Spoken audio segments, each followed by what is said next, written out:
everyone. Welcome to the Rooted in Israel podcast, where we get to know the people and the land of Israel more deeply.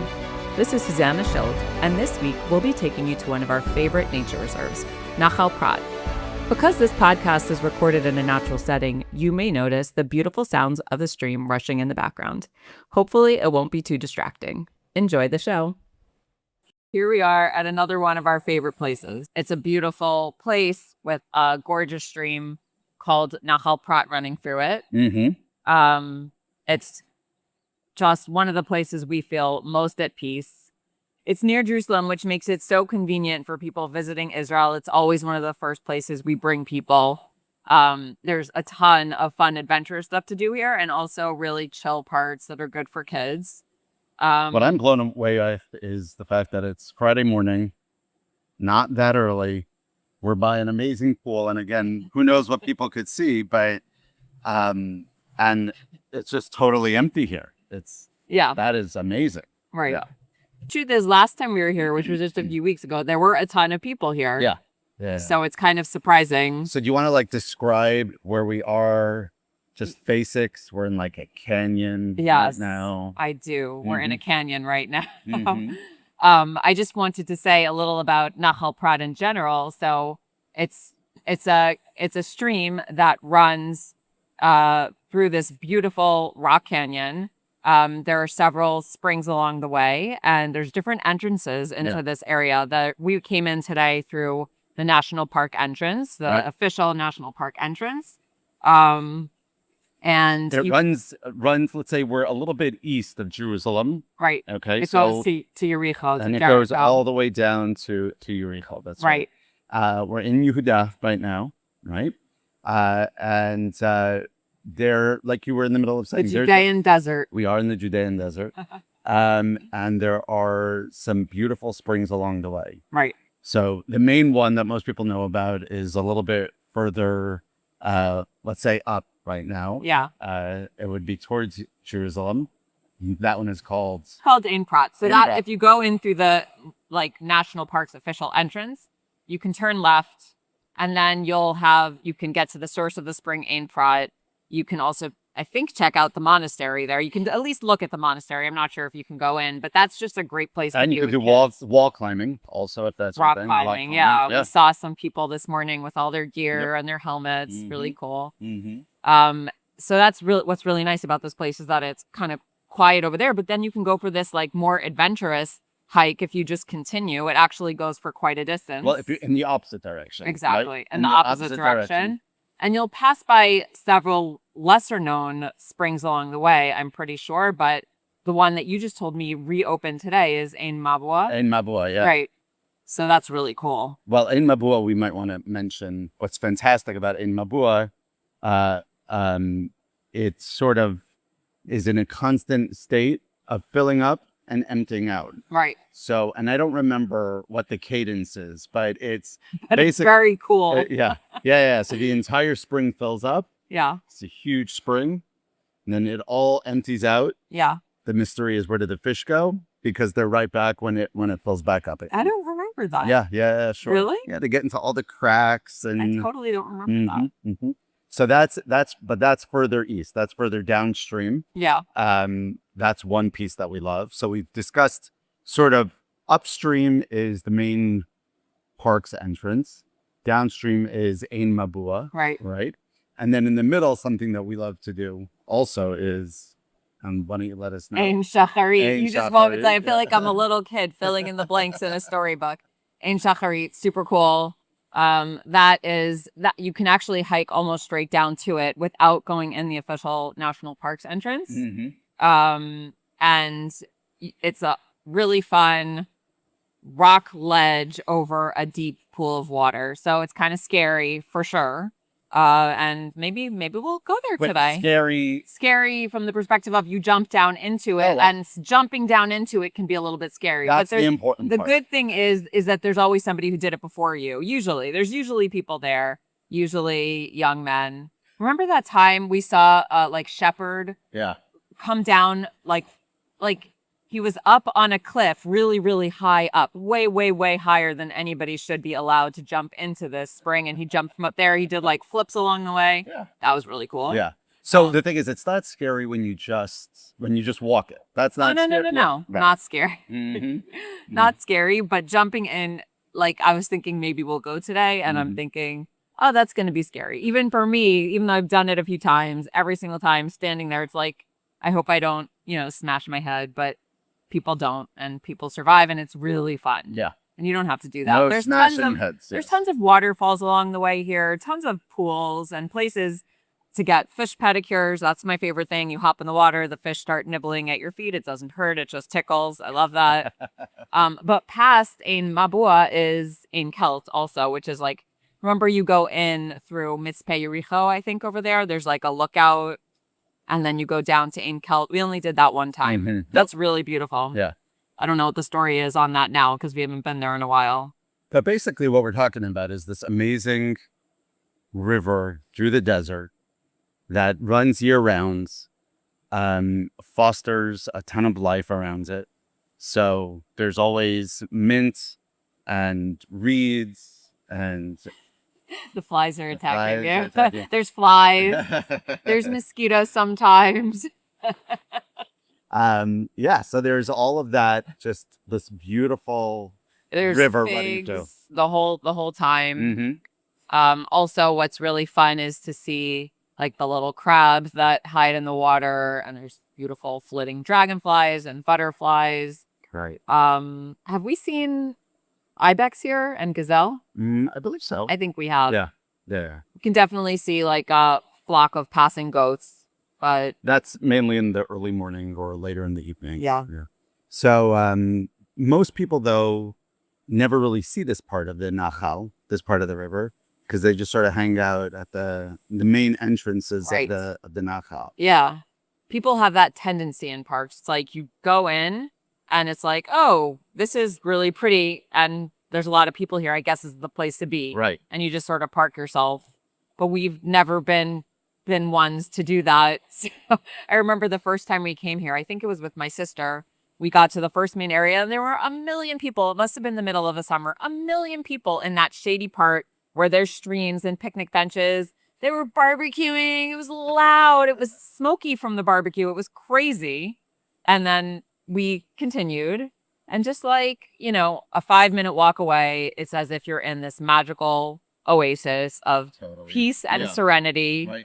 I guess there's people who like the chaos, but but we like to come here for the quiet. So how far do you think we walked just now? Like how long did it take us to get here? Really not far. Not very far. I would say a kilometer max. I mean, 10, 15 minutes. 10, 15-minute walk. Yeah.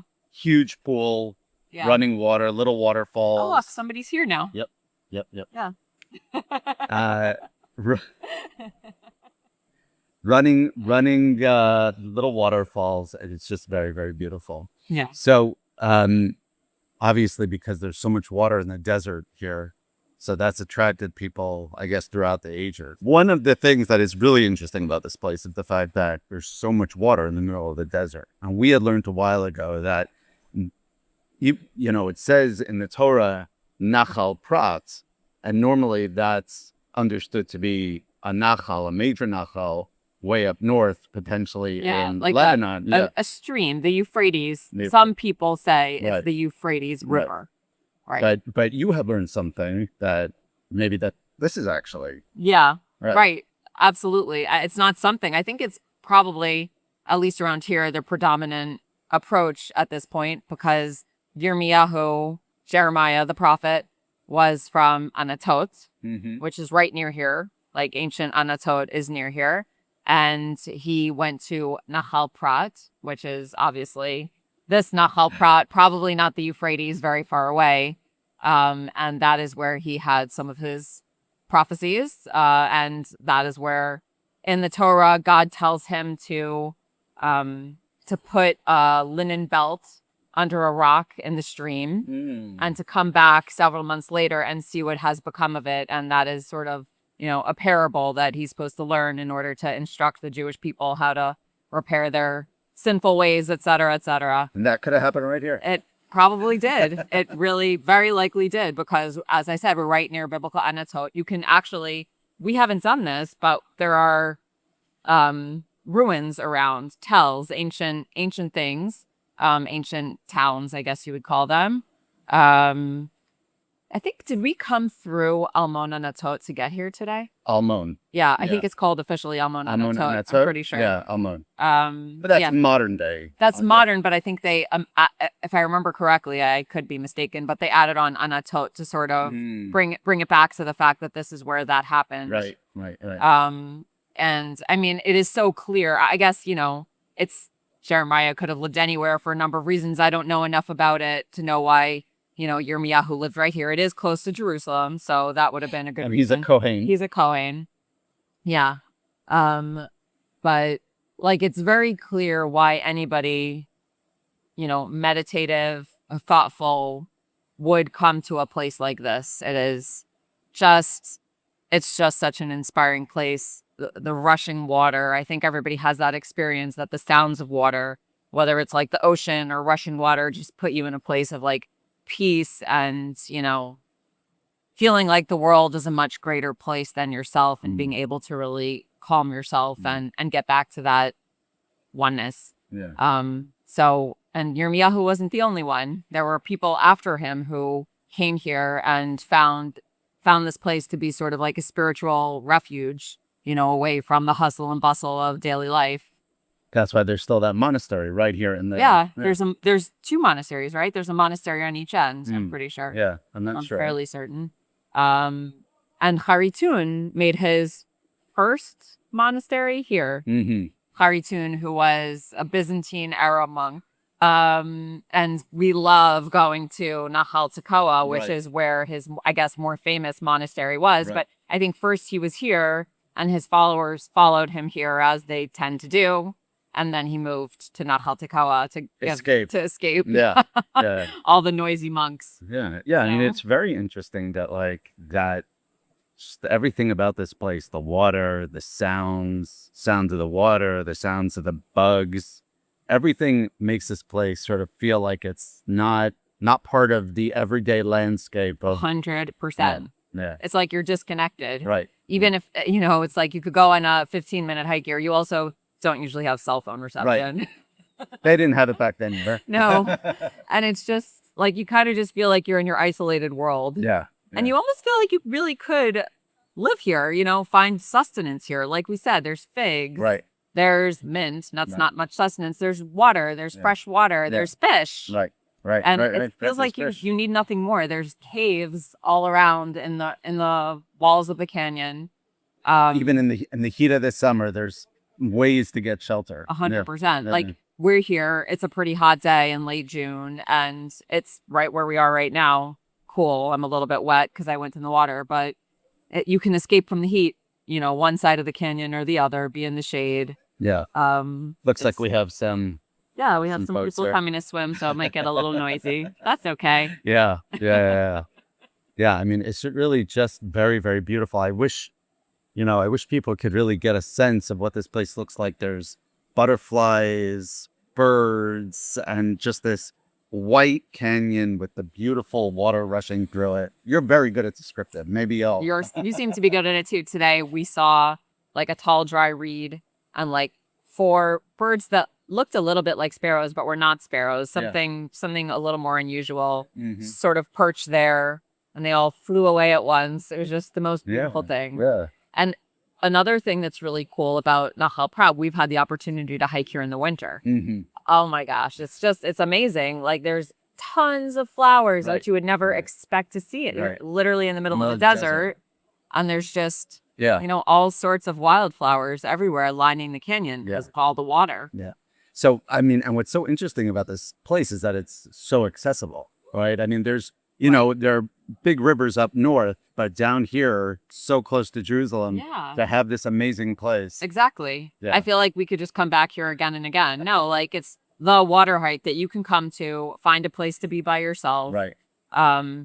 Our son, Buncy, was trying to figure out, he's planning out his summer camp. We're doing like a mom rotation summer camp.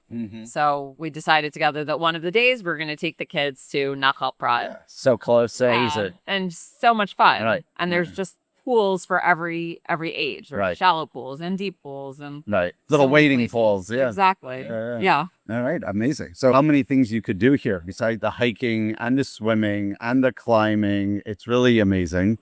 Worthwhile checking out, worthwhile spending time on. I think like the same message that we keep on giving people, which is it's easy to get to a place, but if you do a little bit of exploring off the beaten path, you might find something amazing. So definitely worthwhile, not just sort of hanging out at the beginning, but exploring and checking the whole thing out. There's history and nature, like so much of Israel. There's just like so much here, so many levels. There's a chorva, which is an old village, which is obviously no longer in, nobody lives there, but you could go and look at the ruins. We've never actually been there, meaning there's just so much to explore here. Even though we've been here so many times, we still haven't been there, which is kind of crazy. The animal life, if you love birds, if you love animals, if you love, it's just whatever you want, you really can spend an amazing, amazing day or many days here. So we really encourage people to do it. Yeah. Come visit. Favorite places. Thanks for listening to Rooted in Israel. If you enjoyed this episode, please share it with someone else who loves Israel. You can find me on Instagram at Hiking the Holy Land and subscribe wherever you get your podcasts.